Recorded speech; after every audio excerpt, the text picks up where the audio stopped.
welcome to the Wealthy LaLa Show with myself, Laurie Laursen. Today is episode 175-2, and I have the sun beaming down on me. Do you know what's funny? Because it is so overcast right now that I bet you the sun is through almost the only piece in the sky that I can see is open. So how cool is that? I feel like it's blessing me, blessing the show. How awesome is that? So anyways, I wanted to continue on yesterday's show talking about play. I know I had said I was going to sit down and make a list of playthings, and I actually didn't, but I did think about it, and I thought of a few things. I mean, definitely for me, play, believe it or not, it is watching and learning new things. Like, I am so incredibly curious about life, like to listen to Abraham Hicks videos, to listen to, like, Dr. Joe Dispenza has 2 new interviews out with people that I want to listen to. You know, I love listening to podcasts, watching videos. I have such a huge, almost insatiable thirst for that kind of thing. That is actually fun for me. I love chatting on the phone with friends. You know, when we're having moving forward, creating forward conversations. I'm not into just chit chat. I'm not into complaining about the weather. I am not into complaining about if family, work, anything like that. I will talk about those kind of things if a person is looking to change either, you know, how they're looking at it or something. But so conversations for me, they're going to be meaty and juicy, and that's definitely what I like. So anyways, but I wanted to continue reading this article that this Erica Djossa wrote, and just a little bit more and see sort of what comes up with that. So when the last sentence that she had written was about play, saying it shapes our brain, fosters joy, creativity, and innovation, and it's essential to our health. Like, I feel like I am onto something with this in my life. Like, I have been a person who has done, where was it? Productivity as self-worth. I've not done the exhaustion as a status symbol as much as the productivity as self-worth. You know, I know even as a mom, like, I would, you know, make a list of the things that I would do during the day and kind of like give it to my husband at the end of the day. See what I did today? Like, I was a good person. Look what I accomplished. Now, you know, certainly him and I played that game together, and it's it's a game that's very supported here, like in our reality. And I really get this new generation of kids that people say, you know, they don't like to work and stuff like that. I think a lot of them have come in to go, you guys are nuts. Like, you're making life all about work. I think there needs to be some fun and play in it, you know? Anyways, so according to Brene Brown, the main barrier to adults in North America being able to rest and play is that exhaustion has become a status symbol and productivity has become a symbol of self-worth. This belief leads us to even viewing sleep as a waste of time and leaves us sleep deprived and prone to disease and depression. We need to stop the madness. Personally, I'm a very driven and motivated person, and I often feel the need to always be doing something. So in brackets, that would be me too. It's hard to sit and relax when there are things I know that could and should be doing. But I've learned that if I do not allow time for play and rest, I overload myself, get overwhelmed, and my kill switch goes off. And for those who don't know what a kill switch is, it's an emergency switch that is meant to shut something down completely and as quickly as possible and abort the operation. We all have our limit, our own personal kill switch that will trigger unless taken care of. This trigger can lead to avoidance behaviors such as escaping into Netflix for days on ends. It can lead to depression, anxiety, and a sense of dissatisfaction. To rest and play does not mean that you are lazy, weak, or unproductive. It means that you value your health, want to take care of yourself, and experience the present. Brene Brown shares a lesson she learned very quickly. You should not Google the words adult play because you will be closing pornography pop up so fast it would be like playing whack-a-mole. This is a priceless lesson to save you from having to face a pop-up whirlwind. Here are some practical suggestions to cultivate play and rest in your own life. So cultivating play involves being actively engaged. Many people feel that TV and movies are a form of rest. The problem with watching TV is that it's passive. It also can be used to numb or avoid because it helps us escape reality. Play and true rejuvenating rest requires that we get actively engaged. Personally, play for me involves play fighting and goofing around. It involves silly conversations and humor. Enjoyable, playful activities are subjective. And have a discussion with your partner and find something playful that you can share together. Now, so learn how to put your phone and laptop away. Many things we do with our spouses, children, and friends could be playful and engaging if we could put away our phones. When we have our phones 24/7, we are always tied to work, social media, etc. We are taking a passive stance in our life and missing out on the present moment. I can so see I've been guilty of that. Holy mackerel. Challenge yourself to put down your phone, get engaged in conversations and activities that are happening right under your nose. See the value and return of play. For those of you who are very driven and feel that play is a waste of time, it's important to see the bigger picture. In order for you to sustain a long career, business, or even a fast-paced, productive, goal-oriented life, you have to know and listen to your body. Pushing yourself to the point of a kill switch shutdown is preventable. Play helps us preserve and refuel what you need in order to keep your creativity and productivity flowing. Lastly, bringing play into our relationships can help enhance our connection and bring us closer to our partner. You can introduce play through joint hobbies, being silly, using humor, or my favorite, play fighting. And instead of, and I'm figuring the three-letter word sex in there could be something that's playful and fun too if you lose track of time and you're enjoying yourself. It has a positive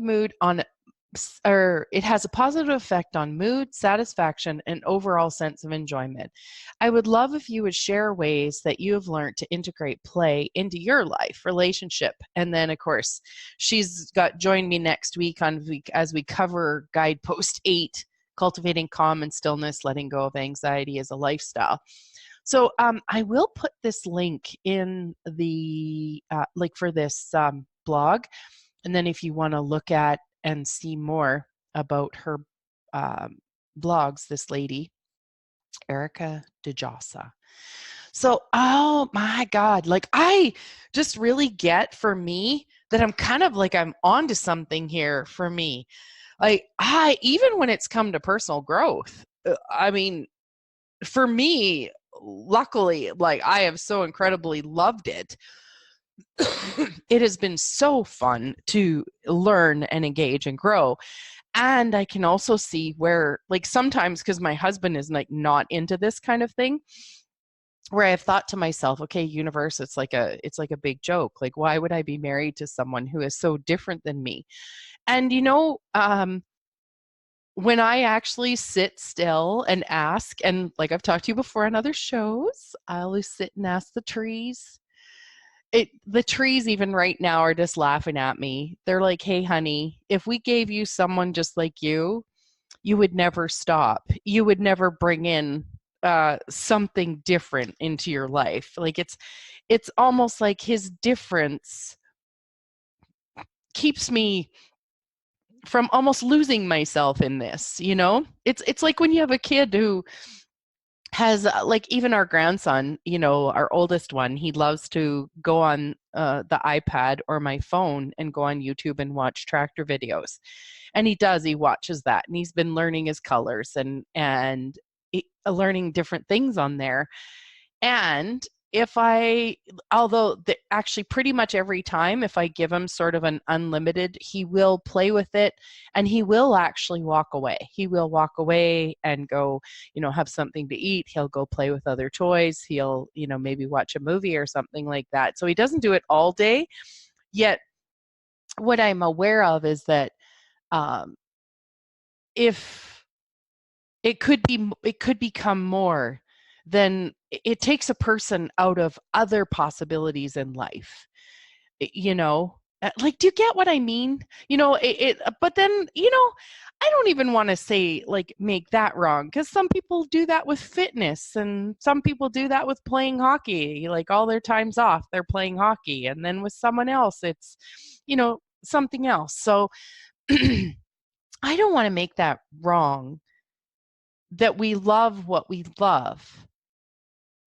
And what I get, actually, it's more for us to check in with ourselves. What's a healthy awareness, like having awareness of what's actually healthy for us, because it's even no different that if we were to say, just take play and just play all the time. Like, play isn't going to pay our bills. Play isn't going to,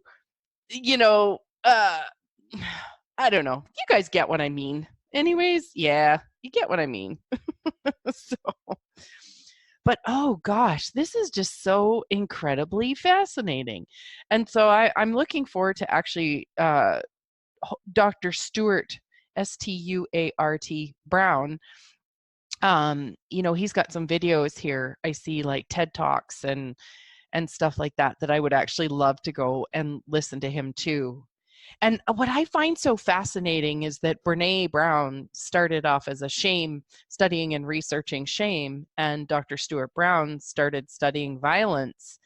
And they ended up coming to this place that play is at the core of creativity and innovation, that it can make us lose track of time, self-consciousness. It's where we, create, we get those thoughts, those random thoughts, if you're singing in the shower and you're enjoying yourself and all of a sudden you're like, oh, that's a really cool idea. Oh, that'd be fun. I think I'd like to do that.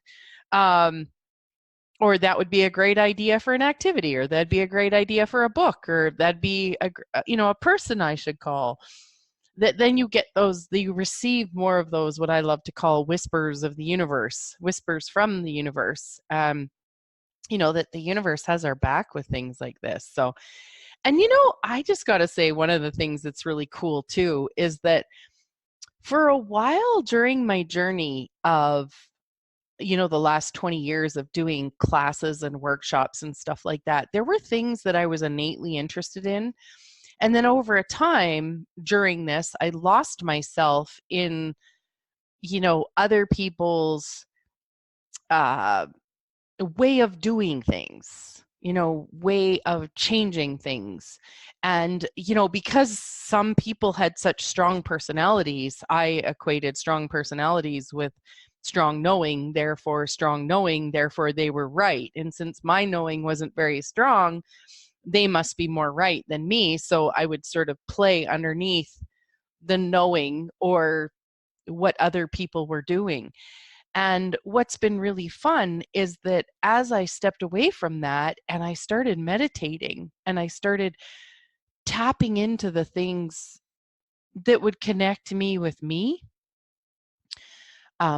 meditating, taking time for myself, journaling, even having really meaty, deep conversations, letting myself be present with the emotions that I'm feeling or my lack of emotions with something, knowing that I was upset, but not knowing why I was upset.